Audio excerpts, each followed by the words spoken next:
I thought what I'd do this afternoon, in view of the shortness of the time, is to review just briefly the status on the O+ observations that we have made, and then to present some more recent results on the observations of energetic helium+ ions, and then finally to comment on the significance of both of these, at least as I see it. The first slide is just an example of some energy spectra taken during the December 17th, 1971 magnetic storm with an energetic ion mass spectrometer that covers the energy range from 0.7 of a kilovolt to 12 kilovolts. This was a velocity filter in front of an electrostatic analyzer, which provides one a measurement of the mass per unit charge at a given energy. So we have a mass spectrum at each of 9 energy points over this energy range. The reason for showing this is that it's an indication of the range of characteristics, spectral characteristics.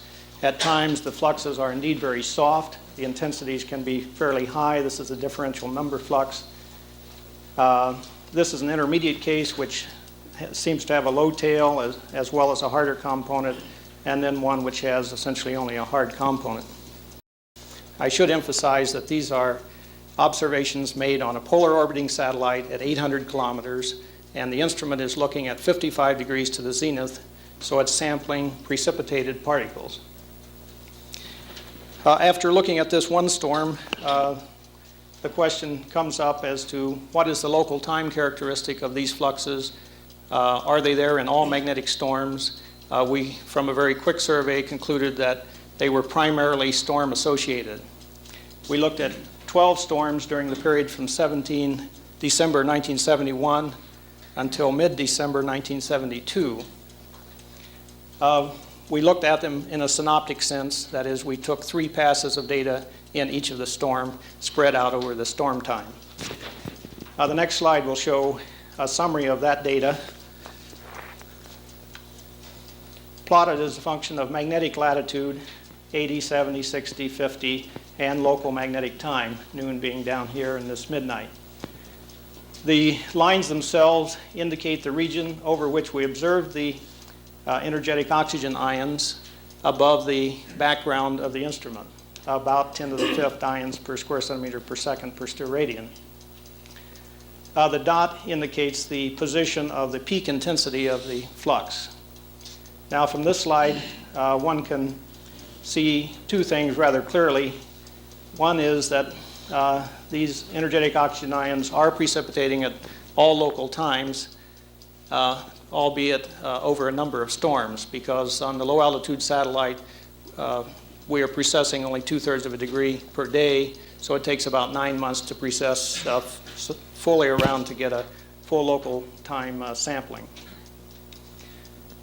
The other thing is that the region over which it's precipitating is also very large. We see orientation with respect to essentially the trapping boundary or the lower edge of the auroral oval, for example. I don't have time to show other data to show that in more detail. Now, a point I'd like to make here is that the very wide local time spread, the very wide latitudinal spread, to me would seem to make it very difficult to explain these ions as essentially originating from a source, and we're seeing them immediately after being injected and accelerated. The reason for that is that the ionospheric characteristics vary widely in latitude, in local time and in latitude, and the magnetospheric characteristics also vary widely in latitude and local time. Therefore, to have just the right conditions to inject and precipitate the fluxes over this wide region seems unlikely.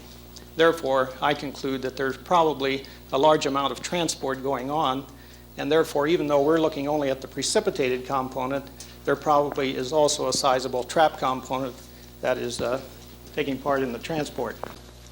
The main thing I'd like to note here is that the ions do seem to be, when they are not spread all over, inside the trapping boundary. They also seem to be fairly well correlated with the very soft inner edge of what we would consider here to be the plasma sheet electrons. This was a local time of about 2030.